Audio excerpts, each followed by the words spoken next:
We're the Ghana Think Tank. I'm John Ewing, this is Christopher Robbins, and unfortunately the third member of our team, Carmen Montoya, couldn't be here today, but we send our love and our best wishes to her and her family. The mission of the Ghana Think Tank is to develop the first world.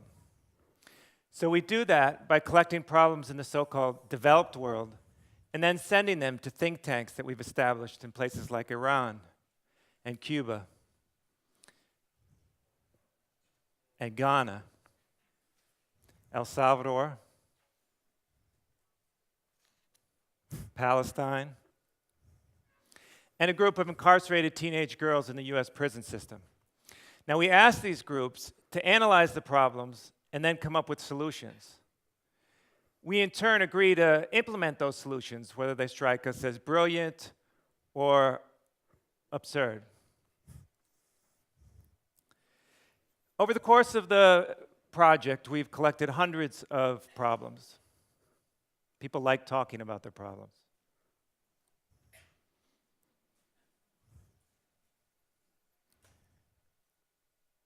And we've received back almost as many solutions.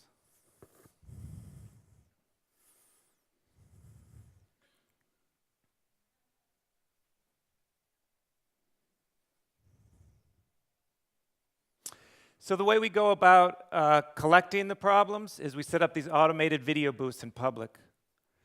Or we do on-the-street interviews, or we hand out postcards that people can send back to us.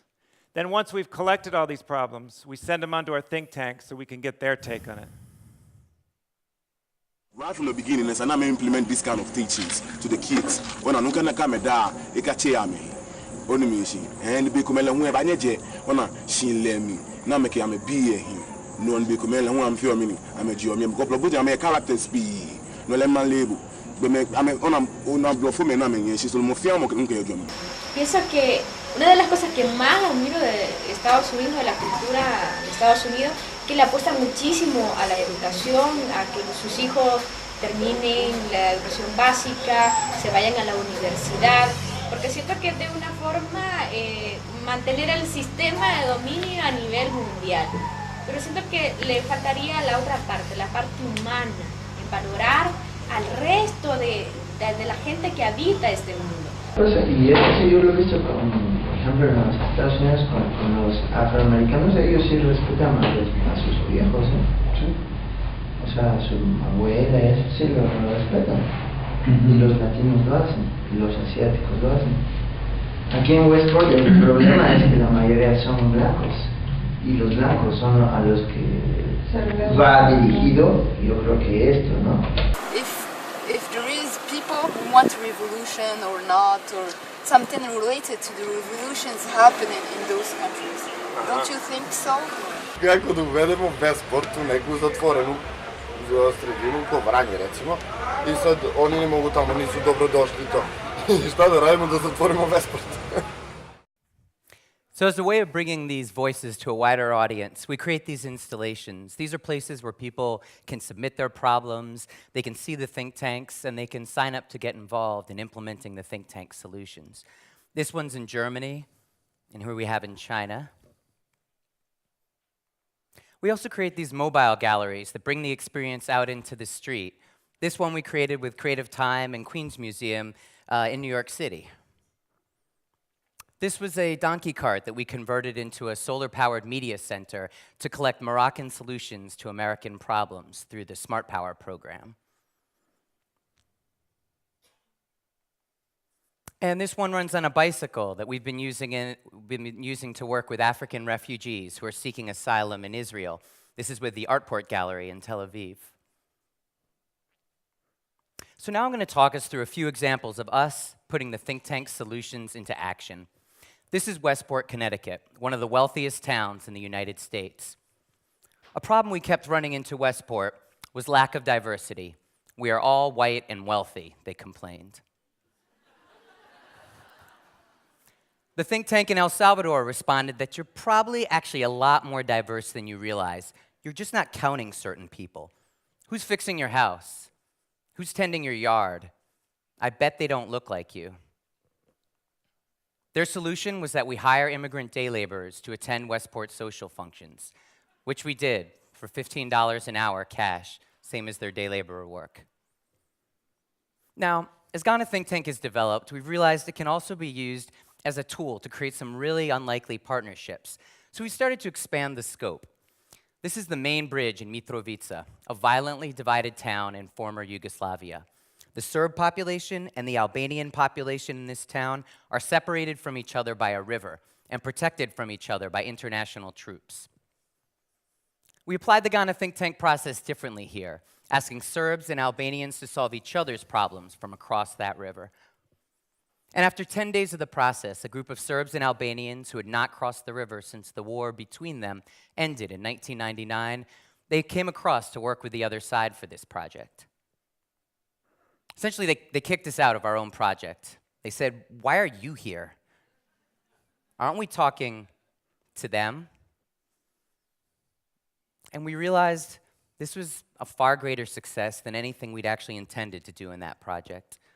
So giving up control has become a goal for us. The Mitrovica project forced us to bring our work back into that world we were supposedly critiquing, to see if it could be relevant for peace building or development. So we asked ourselves, how can we apply this process to conflict in our own country, in the US? And we decided to focus on immigration. Thanks to Graham from Creative Capital, we've embarked on a 3-year project to do just that.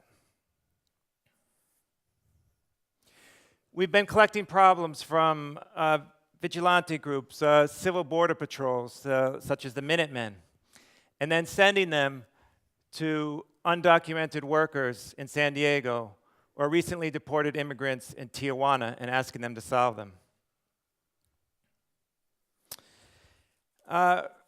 After the recent uproar over the busloads of unaccompanied children trying to enter the US, we reached out to those angry Americans who went to the border to turn them back. And we took their problems and then sent them to the children for help. After the last Creative Time Summit, we began a collaboration with Toro Lab. And they've been hosting workshops, community workshops, to help us design a border cart. Now, the border between San Diego and Tijuana is the most cross-border in the world, and people will wait for 3 or 4 hours in the sun to get across. So the cart folds up into the back of a Tijuana taxi and then unfolds at the border to create a rest stop and a public think tank on immigration. The next step in the project is strategizing with those vigilante groups, such as the Minutemen, to see how we can implement the solutions from the immigrant think tanks. So I'll talk us through one example that starts with this man, shown here burning the Mexican flag at a counter-protest to an immigrant rights rally. A problem he came to us is one that we've been seeing quite a lot, this fear that immigrant labor is destroying American jobs. 20 years ago, I made $15 to $20 an hour. Now I make $10 because they're hiring illegals. But as we continued the process, his tone started to change.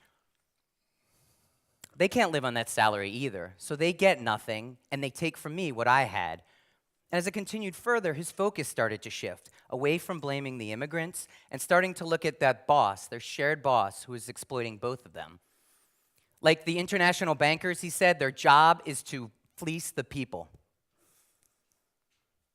The think tanks in Mexico seem to complete his sentence. Immigrant and American workers share in being exploited. We need to create a union of legal and illegal workers and get together and demand a raise. They're saying the same thing.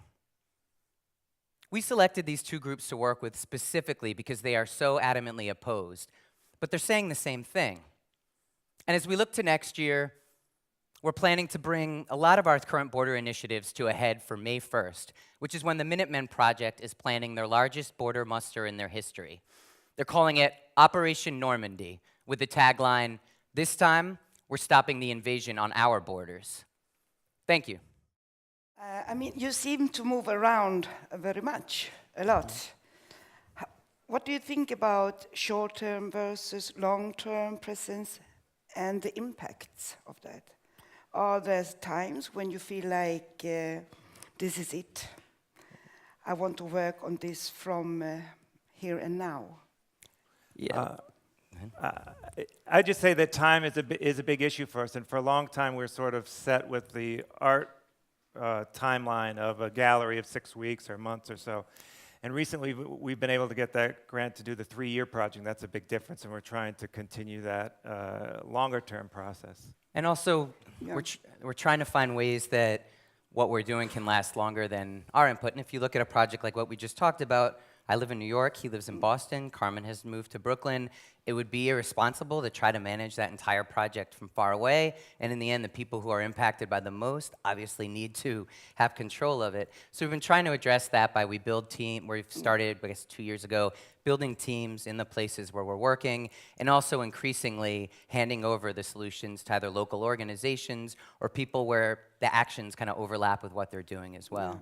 Yeah, this is what I meant. That's good. Okay. Thanks. Thank you. Thank you. Thank you.